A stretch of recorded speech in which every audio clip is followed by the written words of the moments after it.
It's an incredible opportunity to be able to touch people without actually being there, to touch them spiritually, soulfully, to lift them in any way. And if I can, through my art, that is it's a blessing. I'm Jed Malitz. I am a glass artist. I work with cold glass, so I use water jet fabricators to cut the glass, and the ultimate goal is to represent the human form both physically and through light. So using the light, which is refracted by the art, it shows an alternate perspective of the individual, in a sense representing their soul. Yes, it is a dream come true to be able to manifest, to physically create something that was just a dream. And I've never really done glass work before. I had never worked with fabricators before. Very hard to find fabricators willing to give artists time, especially when the fabricators have big machines that are used by their clients for military and aerospace and other applications. I'm very excited to be installing 2 pieces in the coming days, both here at the St. Tammany Cancer Center and the St. Tammany main campus a few blocks from here. So Siren is roughly 6 feet tall. She's made of glass, aluminum, and stainless steel. The other piece that's being installed is Serenity. She's made of acrylic, laser cut acrylic, incidentally called Coke bottle green acrylic. That's the name of the actual color. And her stand is a composite wood. They're difficult to transport.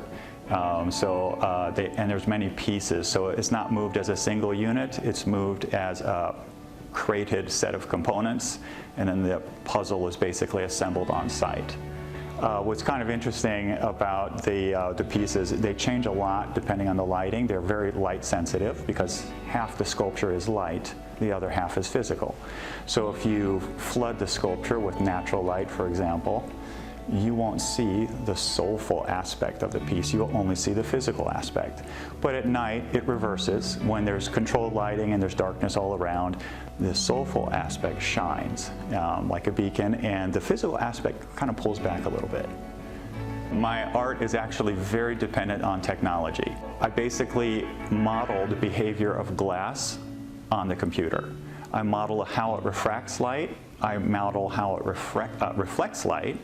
And I model what it looks like from every angle. I also position digital lights above my digital model, so I know exactly what to expect. I know what it will look like from every angle. There's no surprises. The pieces up here that I'm installing here were cut with a two-dimensional water jet, so it can only cut straight through. That's one of the pieces. The other's acrylic, so it was cut with lasers. It is an incredibly rare opportunity for artists in general to have their works on display on a permanent basis at any public facility.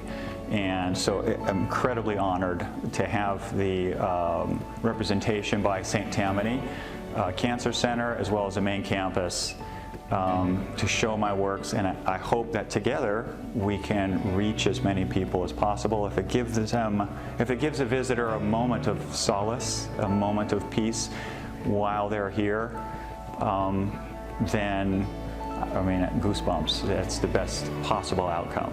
I have plenty of ideas, visions for glass sculptures that I would love to make. I'm very interested in learning what potential clients would have as far as ideas. I can represent virtually anything in glass as long as I can model it 3-dimensionally. That could be people, it could be cars, it could be boats, horses, people in boats, people on horses. It could be any subject you can envision where possibly light as an added dimension would really be interesting.